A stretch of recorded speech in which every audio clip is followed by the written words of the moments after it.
Jambo bwana, habari gani? Nzuri sana. Wageni wakaribishwa Kenya yetu, hakuna matata. Jambo bwana, habari gani? Nzuri sana. Wageni wakaribishwa Kenya yetu, hakuna matata.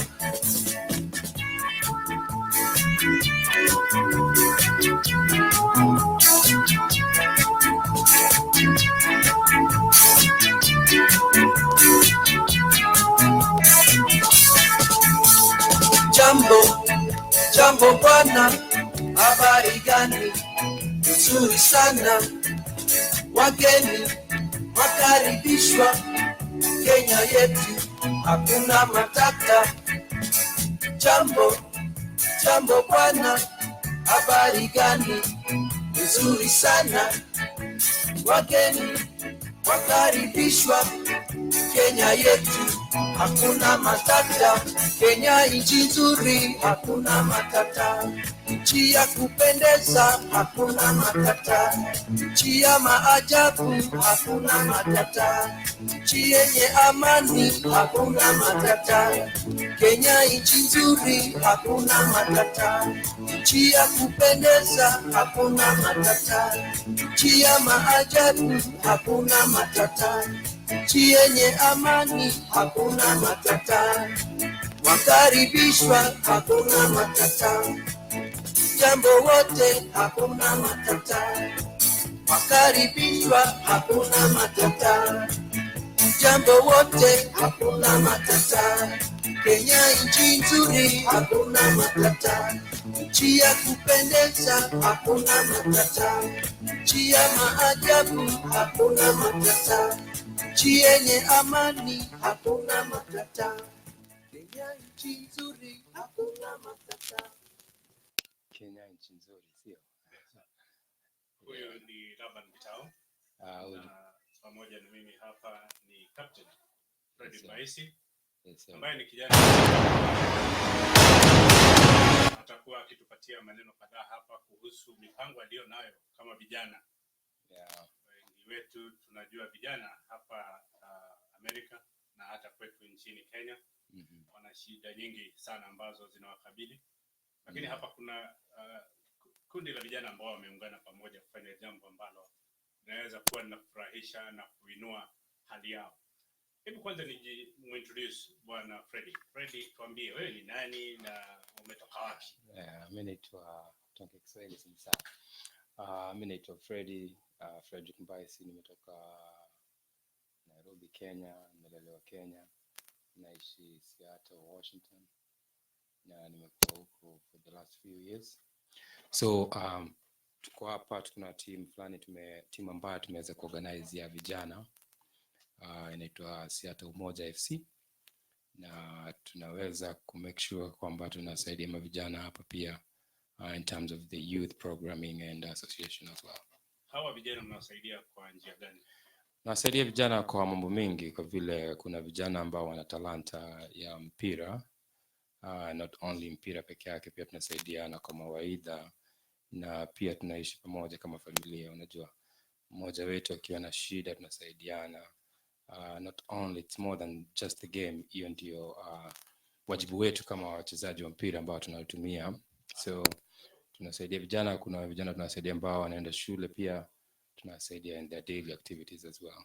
Captain Freddy, tueleze hii kikundi chenu cha youth mnakihitaji ndio wasikilizaji waweze kuwajua nyinyi ni kina nani, mnakutana wapi, mara ngapi, mnafanya nini? Timu yetu inaitwa Team Seattle Umoja FC kwa Facebook Live, na ni timu ambayo tunaitumia hapa Seattle. So you can find us on Facebook, where we can also through Facebook or Instagram you can be able to find us by our name, Team Seattle Umoja FC, na pia tuna group yetu ya WhatsApp as well, ambapo sisi hucheza tournaments, tuna represent nchi yetu ya Kenya, na pia tuna represent youth as well.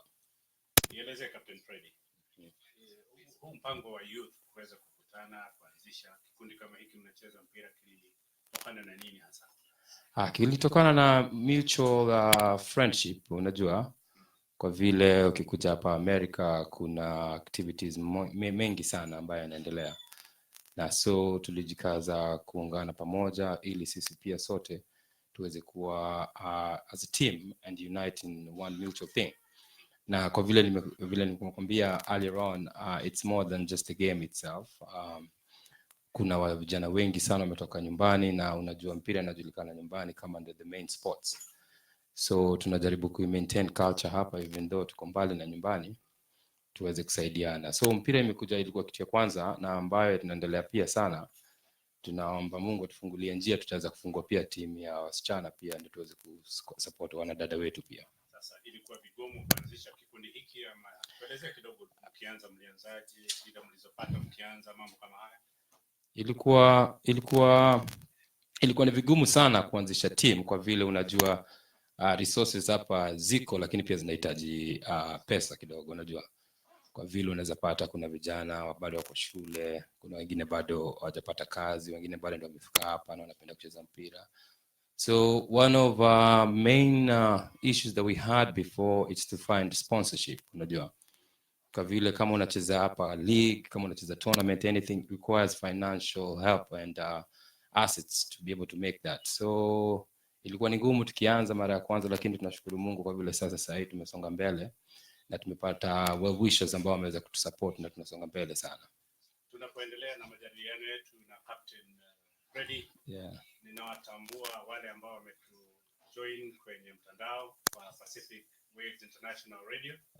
Na kukaribisha Beatrice Wanjiru ambaye unatuangalia, Tez Richa, karibuni Queen Kamau, karibuni. Tuendelee kushirikiana pamoja kwenye mipango kama hii ya kuwainua youth ambao kwa wakati mrefu sana wamekuwa, mara nyingi wanasema wameachiliwa, wanaenda kufanya mambo ambayo hawawezi kuinuka sana katika jamii.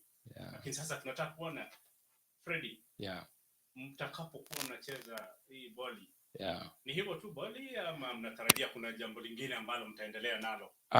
Kwa vile moto yetu na our main stand, it's more than just a game. Sio mpira peke yake, unajua. Pia sisi ukutana baada ya mpira, tunajuania hali. Nakumbuka pia nimekuwa na msiba mwaka uliopita, nilipoteza mzazi wangu, na kulingana na team niliweza kupata usaidizi sana, na ilikuwa not only here in Washington, niliweza pia kupata usaidizi pia kutoka kwa watu wengine. So we care about each other, we take care of each other, and it's not about 90 minutes of soccer play.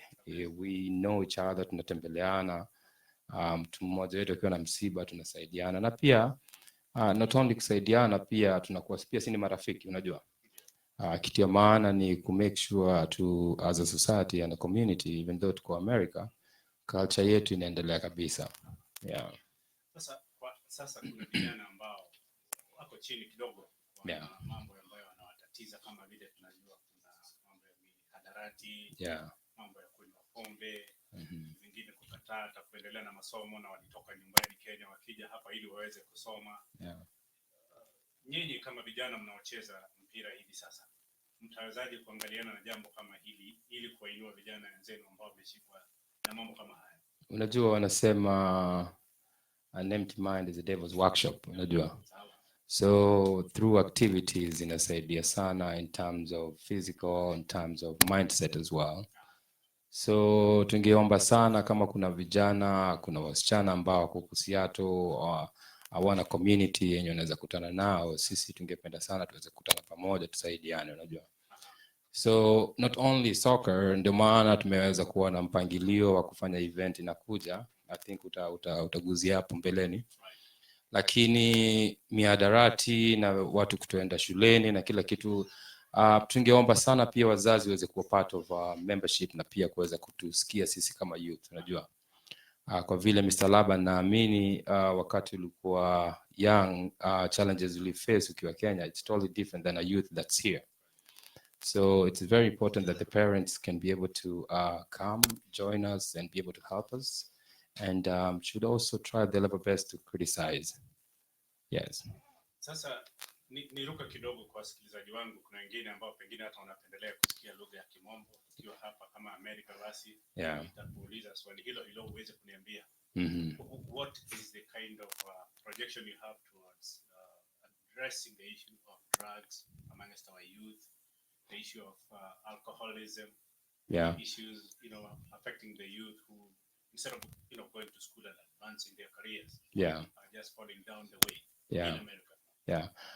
Some of the resources that I can be able to share, this is just personal, maybe advice. I could be wrong, but I would highly recommend that we can be able to make sure that we can take care of everybody. What it means is, when parents come here from Kenya, we know the reason why they're here. Some of them will be able to upgrade their living standards and be able to take care of everybody. So most of the parents won't be able to have time to spend with their youth.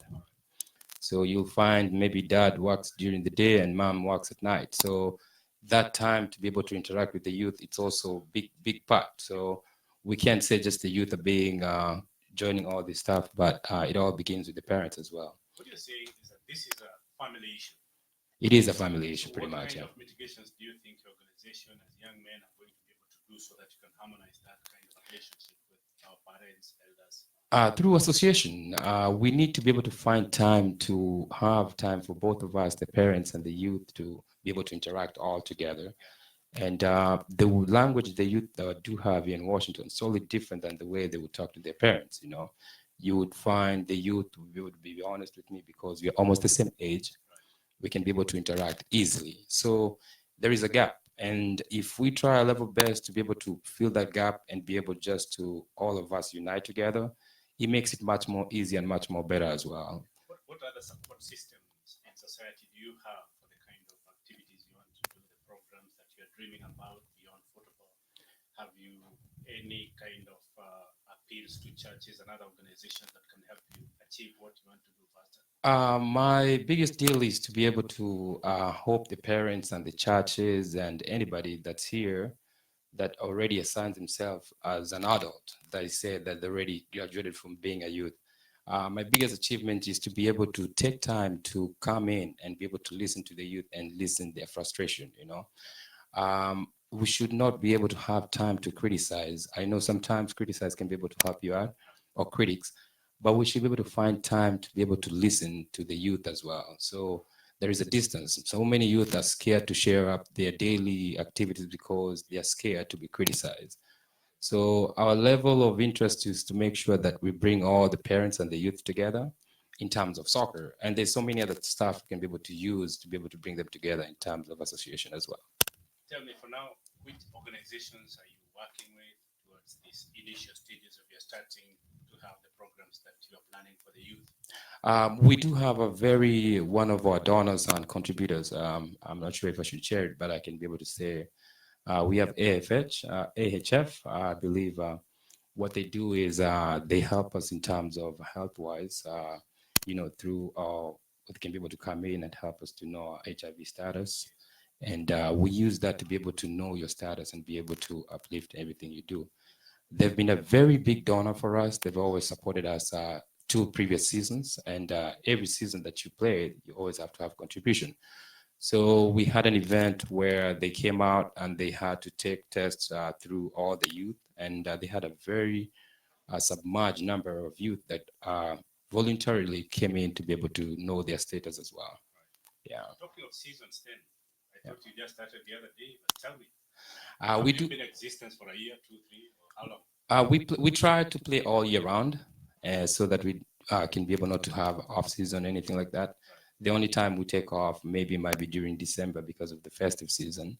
So we always have 4 season quarterly, and we have even tournaments as well. We just came back from Minnesota. This is the first time we were able to travel outside the state. We've been doing that before, but this was the farthest area that we ended up traveling to be able to submerge our talent and bring it up over there on the other end. As we continue, I want to invite Beatrice Wanjiro, karibu sana kwenye mtandao wetu, as we continue with Captain Freddy here. Yes, yeah. Na nikuulize tena Freddy. Yeah. Unapoongea kuhusu shida ambazo zinawakabili kama vijana wadogo, Right. ipi moja ambayo utaweza kusema ni kama priority mnaweza kuanza nayo ya kuweza kuwarudisha vijana pamoja muweze kufikiria mambo yenu pamoja kama youth? Priority ningesema kitu kwanza ni Mungu. Unajua bila Mungu maisha ni ngumu. So as long as most importantly we believe in God and have faith towards God, everything becomes at least much more better off. Na kitu ya pili ningeweza kuinsist pia, discipline is the most important thing.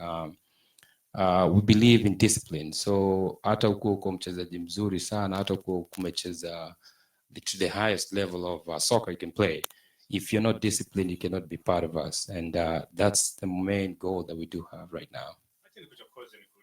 Yeah. Kijana wangu anavuta bangi. Yeah. Unajua pale anaishi, unakutana huko katikati ya watu na mambo mengine, pengine ufanye kama yeye. Yeah. Sasa utamuita mkacheze mpira ama utamwambia utafanyia nini? Unajua mtu akiwa na makosa ufai kuanza kumcriticize hapo. Lazima ukuwe rafiki, lazima ujaribu kumuelewa kwa nini anavuta bangi, unaelewa? Lakini ukimcriticize umwambie bangi ni mbaya, understand kwanza. So tuna try our best kwanza, tuna make sure tunamleta kwanza kwa team, tunamchukua the way he is. Na ningeomba pia kila mtu uko nje bana, tujikaze sana, tusikue tuna criticize sana, unajua? Everybody, anything they do, they have their own reasons. So if you don't understand their reason, you will never put yourself to be able to take them off what they're doing. So hata kijana akuwa anavuta bangi, anatumia midarati, tutamleta tu karibu na timu kwanza, tusikie ni kwa nini anatumia. Na pia tutamuonyesha njia ambayo tunajua ataweza kufuatilia na itakuwa ni vyema sana. Kuna vijana wengi ambao wameacha shule. Ndio. Kwa sababu wamepatana na hii inaitwa American dollar. Kweli. Nasikia utamu wa pesa na wanaona kweli hawezi kungojea mpaka miaka 5, 6, 7, 8. Yeah. Apate degree yake awe pengine daktari ama kitu kama hicho. Yeah. Una himizo gani kwa kijana kama huyu? Wanasema education is the key, na pia naamini hiyo pia. Education is the key. Yes. Lakini kuna challenges mingi pia inaendelea hapa sana, unajua. Singesema mtu aache shule ama mtu asiende shule, lakini kuna challenges mingi zinaendelea hapa. Kuna watu pia tunajua na tunawasaidia bado vijana, kuna wenye wametoka nyumbani, wamefika hapa, unajua uko peke yako, unajaribu kwenda shule inakuwa ni ngumu, kazi pia inakuwa ni ngumu. So unajipata kuna watu wako kwa situation yenye unaacha shule not because you wanted to, drop school or anything like that. It's just the situation that you're in. So what we are trying to do in terms of the team, we have people that are always supporting the team, unajua. So kuna wachezaji ambao wametoka Kenya na wamekuja hapa, imefika mahali kulipa school fees imekuwa ni ngumu. So we try our level best to find people that have jobs here, kwa sababu Mr. Laban ningeweza kukumbusha kuna Wakenya very successful here in Washington and also in America. Kuna watu wana personal business here. So kuna vijana tunawaambia kuna kijana hapo unaweza msaidia, and they work with their schedule. Kuna kijana mgeni pia ametoka Kenya na hivi sasa at least tunasema kuna kazi na anaweza kujisustain, unajua. Kwa sababu saa zingine ukipata uko stressful sana, miadarati kwa available inakuwa very tempting, anything like that. So tunashukuru sana wale watu wameweza kuwa na sisi, wameweza kutusupport, wameweza ku take their time to support the youth and be able to attribute and contribute towards helping our youth as well. Now back to you. There's no such organization before, dealing with the kind of issues that you want to articulate amongst the youth in Pacific Northwest. Yes. Now, what kind of a capacity do you have to be able to, start even from a grassroots kind of level to deal with these problems that the youth are facing? Do you have partners and people who can work with you? Yeah, we do have partners. Every year, we just started it. Every year we do have a renewal of our contract with our partners. Because we haven't completed our deals yet, but I can be able to shout out to our partners as well, if approved. But meanwhile, we do have partners that have been supporting us. And basically, we are working with all the kids. We start from a kid from 5 and above. We have volunteers who are willing to be able to support the youth as well. Na wamekuwa kifanya hivyo hapo sasa hii. Kama wale wanaitwa counselors ambao wanaweza kuwa kiwasaidia. Yeah. Ama vijana ambao wana cases, ngumu. Yeah. Counselors kuna wenye wana volunteer, inafika. Unajua ku volunteer ni very very tricky. Yes. Kuna watu wana volunteer and then all of a sudden wana cut off. Na unajua ku volunteer inatoka from your heart. So kuna watu tunajua their true colors after everything don't work according to their expectation na wana cut off. So we just pretty much try our level best to take care of us, take care of each and every one of us. Sasa ukiwa mkubwa utafanya nini kama vijana, kwa sababu wengi wenu bado mko shule, hamna pesa, na ni kwamba lazima muweze kulia nje kwa watu ambao wanaweza kusimama pamoja na nyinyi ndio mipango yenu iendelee. Niambie, kesho kutwa, mwaka ujao, unafikiria utakuwa ukiweza kufanya nini na utakuwa wapi? Mzigo huwezi kuwa mzito kwa sababu mzigo ulikuwa mzito sana wakati we didn't have anything. Na there's always a room for improvement. So sisi wote tunajipatia jukumu ya kusaidiana na kuweza kubebana. So I don't think mzigo itakuwa mzito kwa sababu as long as there is hope, as long as there is life, there is hope. So hakuna siku tuta give up, and we refuse and decline to give up. So we'll never have that situation at all. Kusikiliza kwa wakati kama huu ni vijana na pia wazazi. Na hata hawa wazazi ambao pengine wamekuwa na shida watoto wao kuwa wakiharibika hivi. Kweli. Wanakusikiliza makini wakitaka kujua huyu kijana ataweza kuendesha hawa vijana kwa njia ambayo watashikamana vizuri. Ambao ni watu ambao wanatumika vizuri kwenye jamii. So ni mipango kama gani utamwambia mzazi ama kijana ambaye ametoka kama Kenya hivi?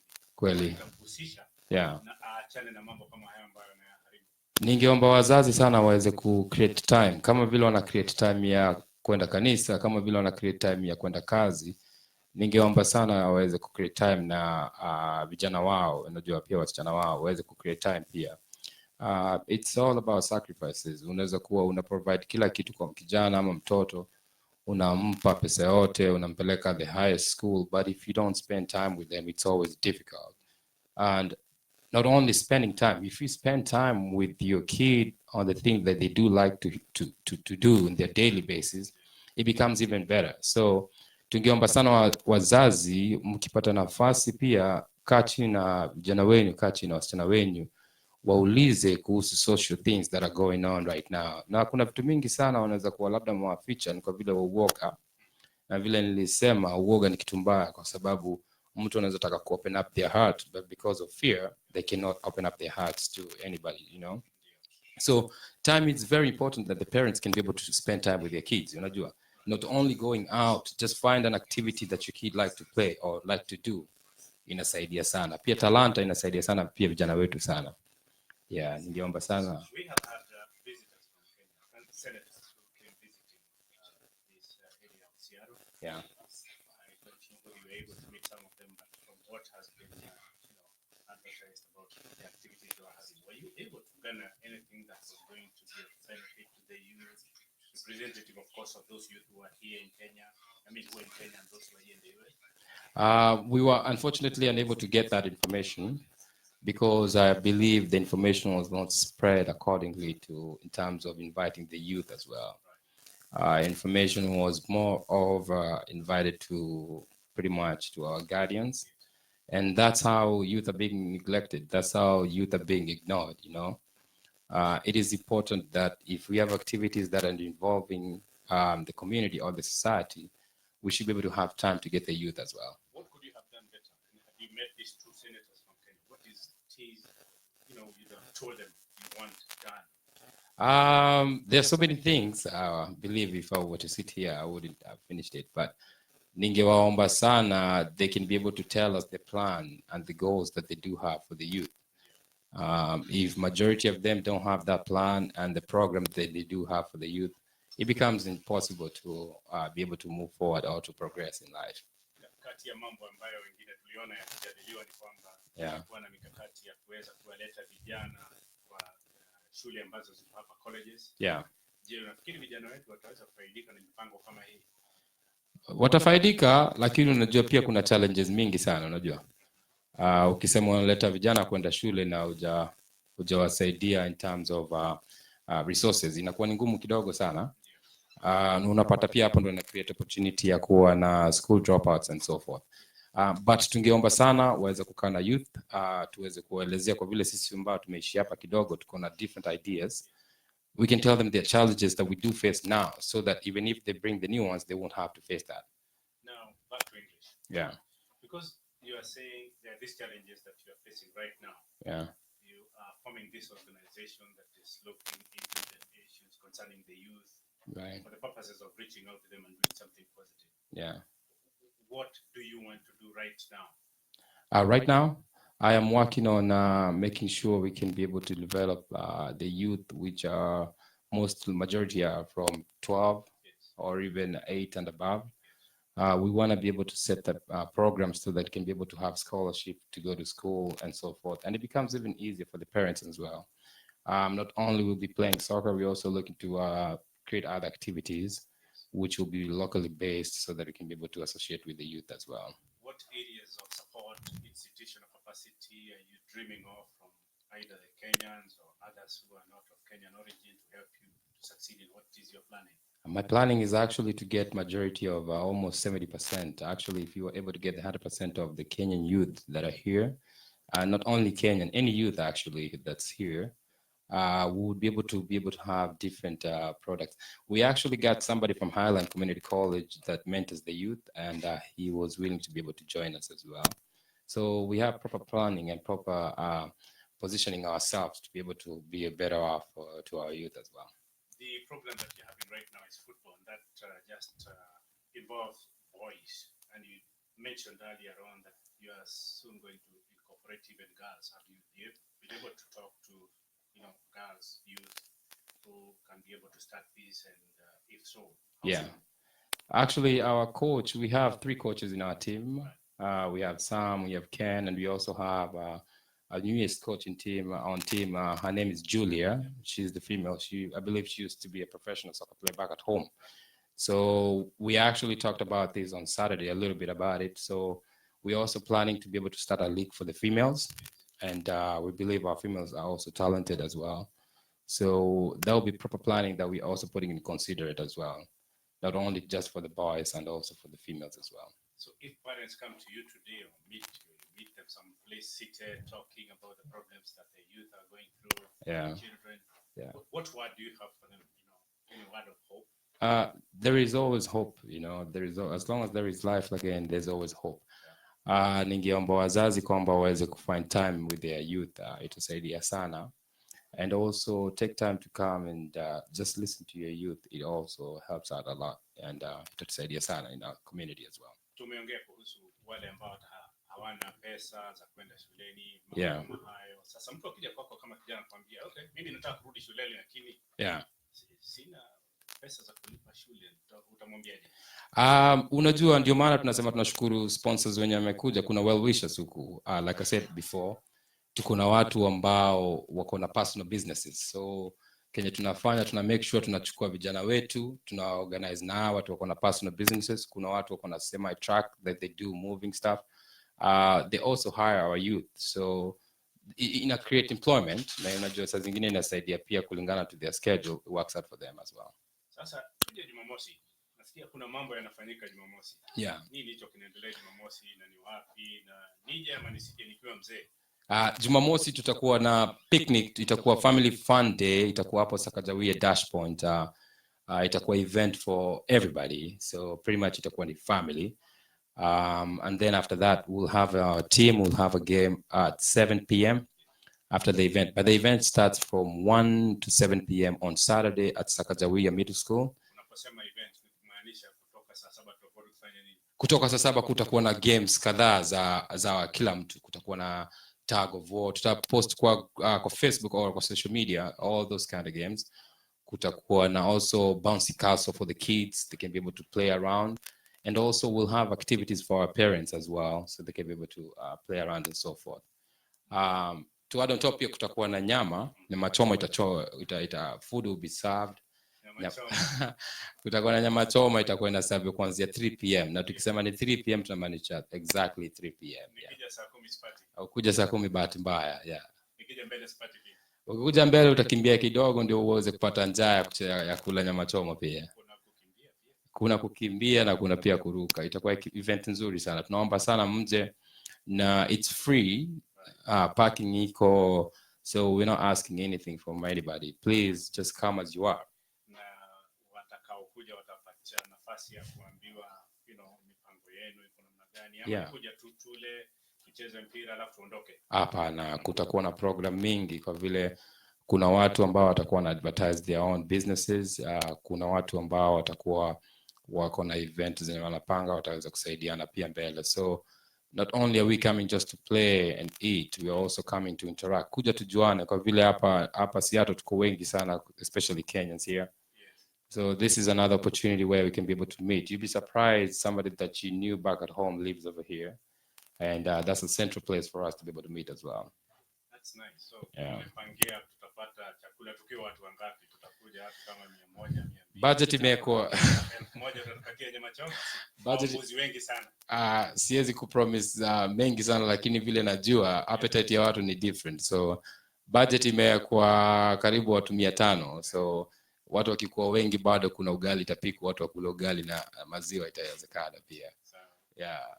Asante sana Freddy, Captain Freddy. Thank you. Kwa mengi ambayo umeweza kutupatia siku ya leo. Yeah. Na fikiria wengi ambao wamekuwa wasikilizaji wetu siku ya leo wameweza kupata maarifa kutoka kwa kijana huyu ambaye ana mengi mazuri. Anatarajia yatafanyika ili kuweza kuendeleza vijana wetu. Wengi badala ya kupotea tunataka wawe ambao wana mwelekeo. Na kweli tukiweza kusimama na vijana kama hawa wataweza kusimama. Sasa nataka kumuita Freddy Edward.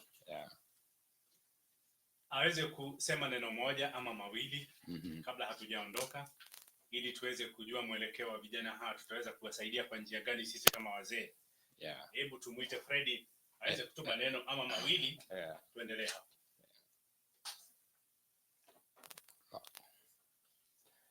So tungoje Edward anakuja sasa hivi karibuni. Ashike kidogo, lazima tusikie mtandao. Hii mara ya kwanza tumefanya hivi. Edward kwa simu. Anakusikia kwa mbali, huko wapi? So tungoje Edward anakuja sasa hivi karibuni. Edward anaanza. Tusikie mtandao. Hii mara ya kwanza tumefanya hivi. Unatusikia? Edward anapatikana. Samahani kidogo tunapomtafuta Edward ambaye atatupatia maneno mawili matatu na naweza kuuliza swali tuweze kujaribu kujibu. Captain Freddy yuko hapa tayari sana wima. Yes, habari zenu? Vizuri sana. Tunakusikia sasa vizuri sana. Asante, pia mimi nimewasikiza na ninawaambia mmefanya kazi nzuri. Freddy, I'm so proud of you. You're representing young people. As a dad, as a parent, nitasimama niseme asante sana kwa kazi nzuri unayoifanya, na ningetaka kuwauliza wazazi waweze kusikia vile ndugu yetu Freddy anasema anataka kuwahusisha wazazi. Kuhusisha wazazi sio kwamba ni lazima watoe pesa, sio lazima wakose kwenda kazi, lakini wanaweza kuwekwa wakati wana nafasi. Maana hawa vijana wanataka kutuona sisi kama wazazi, kama hatutaweza kuwasaidia na pesa, tuweko mahali pale. Nimepata nafasi nzuri ya kwenda katika mechi zao na ni mahali pazuri. Ningetaka wazazi wajue hawa vijana wako safe wanapocheza mpira, maana their time has been occupied. So ningesema Freddy, endelea kufanya kazi nzuri, na mimi kama mzazi wa mmoja ambao wanacheza na Freddy, ningewauliza wazazi wenzangu wakuje tuzidi kuwasaidia hawa vijana. Na kabla sijasahau, ningetaka kumrecognize chairman wa Northwest ambaye ni Mr. Kimani. Amekuwa wa msaada mkubwa sana katika jambo hili la picnic. Ameturuhusu tuweze kutumia umbrella ya Northwest na kuhusisha makanisa mengine, kuhusisha biashara zingine, ili waweze kujua ni jinsi gani wanaweza kuja kuelewa hawa vijana. Hawa vijana wako na talent nyingi sana, na kama kuna jambo fulani singetaka lisahaulike, Freddy kuna mahali amezungumza watoto ambao wanaweza kwa jambo fulani wanavuta bangi ama wako katika drugs. Ninataka kuwahakikishia wazazi, watoto ambao wanacheza michezo ni vigumu sana kuwa katika drugs. maana kile kinafanya chukue zile drugs, wanataka kufurahi. Kwa hivyo hawa vijana, they are very happy playing soccer, and I would say if you guys would show up and see what they are doing, they are very happy and they are very occupied. Na washukuru nyote na Bwana wabariki. Asante sana, asante sana. Yeah. Asante kaka brother. Asante Beatrice ambayo umetujoin hivi karibuni, na tarajia muweze kupata mmoja ama mawili ambayo tumekuwa tukieleza na Captain Freddy. Yeah. Na asante sana pia Edward kwa hayo ambayo umetuchangamua nayo kama mzazi. Yeah. Tutamalizia kwa kusema nyote kama wazazi ambao mnaweza kutusikiliza, mnajua kwamba sasa wakati huu kuna vijana ambao wameungana pamoja, ambao wanataka kuwaelekeza vijana wetu kwa njia ambayo haitawapeleka kunywa pombe, kulewa mihadarati na mambo kama hayo, kukataa kwenda shule. Sasa jaribuni mtakavyoweza tuweze kushirikiana pamoja. Pacific Waves International Radio inakupatia nafasi hii, na zitaendelea kuwa nyingi tukiendelea ya kuweza kuwasiliana na vijana na kuwaleta pamoja, ili shida ambazo wanazo wakati kama huu ziweze kutatuliwa kwa wao kuweza kuketi pamoja. Nasema ni asante kwa wale watu wametusikiliza. Tutakuwa hapa wakati mwingine. Na tunasema tena ni asante kwa kutusikiliza. Asante. Asante sana. Tunashukuru sana. Wale ambao wana maswali yote tungewaambia kwamba timu yetu inaitwa Seattle Moja FC. Unaweza kuwa na swali lolote, unaweza shukuru. Thank you so much. Tunashukuru sana. Asanteni. Thank you.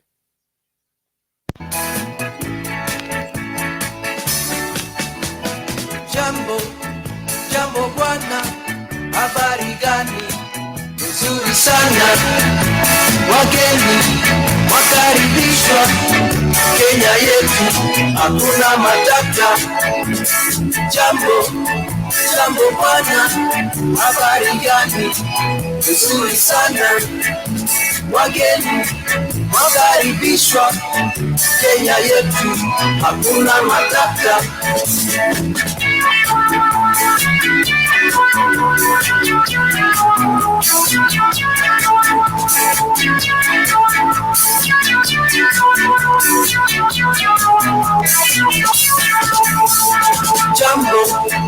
Jambo bwana, habari gani?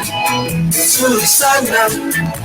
Wageni wakaribishwa Kenya yetu, hakuna matata. Jambo bwana, habari gani? Nzuri sana.